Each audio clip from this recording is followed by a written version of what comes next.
మీరు బలవంతులు ఇప్పుడు, ఎందుకంటే మేమంతా మీ వెనకాల ఉన్నాం సార్. మిమ్మల్ని భుజాలకు ఎత్తుకొని మోస్తాం. ఈ రెడ్డి గాన్ల సంగతి నాకు ముందటి నుంచే తెలుసు, కానీ కొంతమంది న్యాయంగా ఉన్నారు దీంట్లో. ఏది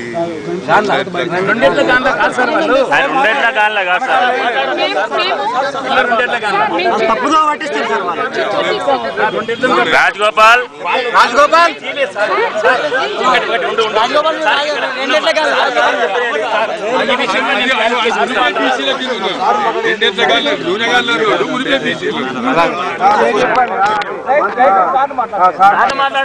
దీనికోసం రాజశేఖర్ రెడ్డి గారు ఉన్నప్పుడు చాలా మందికి వచ్చింది, ఏది రెడ్డి గాన్ల పెట్టాలని.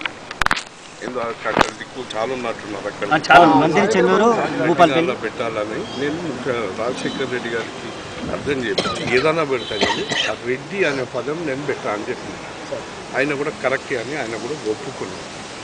కానీ కొన్ని దృష్టికి ఇట్లా వచ్చినాయి అంటే దీంట్లో రెండెడ్ల గాండ్లలు ఉన్నారు, వాళ్ళకి అన్యాయం అయిపోతున్నది అని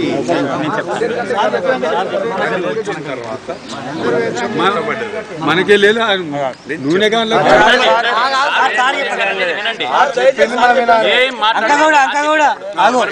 అయిన తర్వాత అది కొంచెం మెత్తబడి ఇంకా పోనీ ఇంతమంది బతుకుతున్నప్పుడు వీళ్ళు కూడా అందులో ఒక చిన్న పాయింట్ మీద కాబట్టి ఇప్పుడు ఈ ఆందోళన వాళ్ళు చేస్తున్నారు, మనం చేస్తున్నాం. దీని అంతా పరిశీలన చేసినాక కూడా బీసీ కమిషన్ నుంచి కూడా దగ్గర వచ్చింది. దాన్ని బేస్ చేసుకొని ఏదైనా న్యాయం చేసి పూర్తి ప్రయత్నం చేస్తాం. మీ కింద ఎక్కువ బీసీ కమిట్మెంట్ ఉందని నేను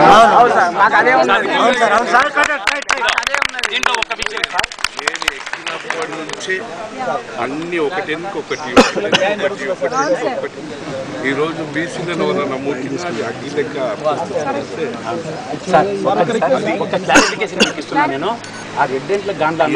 తెలుగుదేశం ఫీజు రీఎంబర్స్మెంట్ అది మంచిదే. రేపటి దినం వాడు కూడా వ్యతిరేకించాడు